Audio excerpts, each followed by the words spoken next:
most creators use Buy Me a Coffee because it's famous. However, there are actually similar platforms, four of them that I'm going to talk about today that are very similar to Buy Me a Coffee, and it could be better to look into it for yourself because it could put more money into your pocket. So I'm just kind of go over the differences and what they are. So if you're not sure what Buy Me a Coffee is, what's so great about it is it opens up another revenue stream for yourself. And I'm a big fan of, opening up multiple revenue streams and not count on one source, okay?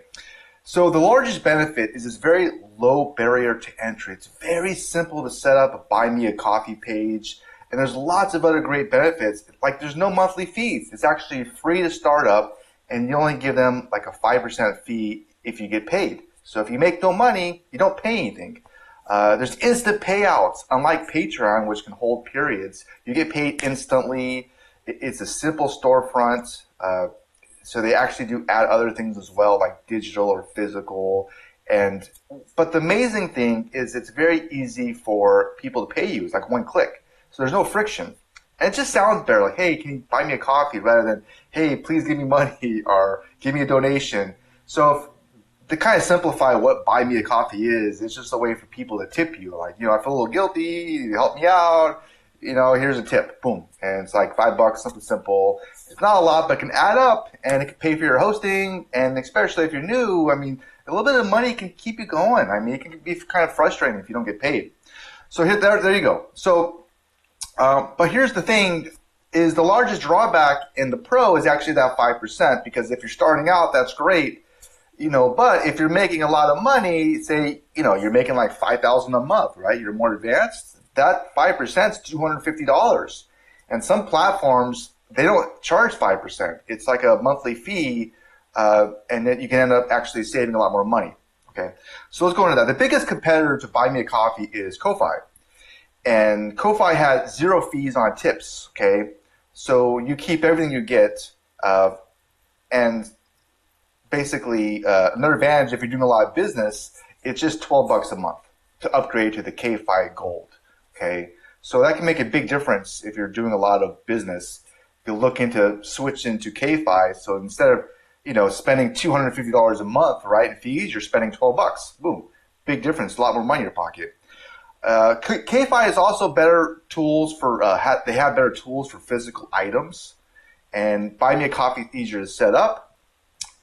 And so I guess what I'm trying to say to keep it simple is if you're just starting out, it's probably best to use Buy Me a Coffee. But if you start making some pretty good money with it, you can look into Ko-Fi as an alternative. Okay. The next alternative is Ghost. Ghost also takes 0% of the transaction fees, but instead you do pay a monthly subscription, and you keep every dollar you make after that. Okay. This is also good if you're a professional creator. Ghost is better with branding. You can use your own domain and create a site that looks professional for yourself. This is pretty funny right here. Boo. And it also has an autoresponder built in, which I honestly don't think is a big deal because there's so many like free autoresponders out there. That's not really a big deal. Okay. But Ghost does have a very longer learning curve to set up. Okay. Buy Me a Coffee is much easier. It's more for recurring members, so it's kind of hard to sign up, set it up for one-time payments like tips. Okay. All right. The next one is Patreon. Patreon is very famous. I'm sure you've heard about it. Where Patreon is better than Buy Me a Coffee is in the analytics and tracking data. It's good for creators on how to improve and scale, see more details on what's going on. It's better with community tools like native video hosting, member-only chats, polls, better RSS feeds. It's better brand recognition. It's kind of like you made it. It's more professional. The disadvantage is there's a higher fee. It's actually 10% compared to 5%.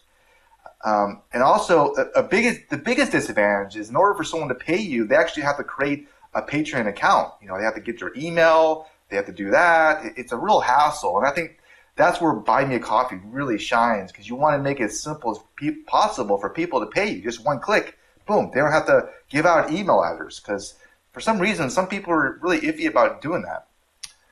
Okay. And another very large disadvantage of Patreon that some people don't know is they can actually hold the payment for like 30 days, and will buy me a coffee will pay you just instantly. Boom. It's there. All right, so there you go. And the last one is Fourth Wall. And if you've never heard of Fourth Wall, you're like, what the heck is that? Is that like 4 walls in a row? Fourth Wall. This is Fourth Wall, right? Oh, I gotta say this too because I always forget. But if you like this video, you got something for it, please consider hitting the like button and the subscribe button too, because it helps me. But Fourth Wall is great for print on demand. And if you're wondering what the heck that is, it's where it's like you can put like images on hoodies and hats, and you could sell that. And this kind of depends on different brands. I mean, with me, what I'm doing, I don't think it's gonna work. What am I gonna put like, hey, make some cash at home or some shit? But there's other creators like these horror channels, like Mr. Balin. I used to binge watch his channel for a very long time, and he always has these funny stories in the beginning where, he picks on the like button in the very beginning. I can't do that, it just... But, the work with him, because he's into scary stories, so you could put some really cool stuff on a shirt or something like that, and it could be pretty badass, Me, I don't think it's going to look cool.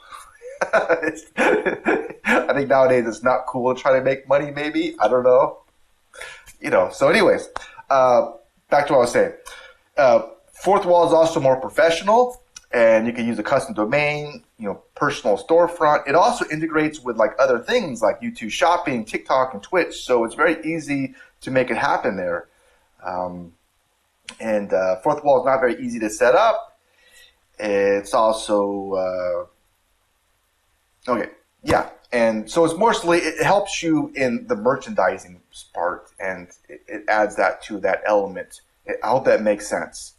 So those are the alternatives, and I'll put the post, the link to this post in the description and the comment, so you can click on it and check it out if you want to geek out on. There's a lot more resources here in this post, and for yourself, this is just one way to monetize and make money online. And I think it's very good to diversify, and I'll go over this why. Before, I was really big into affiliate marketing. I think affiliate marketing is amazing. However, things change with affiliate products. You could be really into one, and next thing you know, they take it away. Boom. So it's good to diversify, and there's other ways of making money. And this is just one avenue, okay? And I think it's good to think about that. And if you want to know more, and even with a small email list, you can actually make some pretty good cash. I made a whole video that goes over like 11 steps and multiple ways of making money with email. And if you want, you can check it out. I'll put the link to the video on the screen, and I'll put it down in the description as well, and you can check it out. So I hope this was helpful to you, and you got something from it, and you have a wonderful and blessed rest of your day. Okay, bye.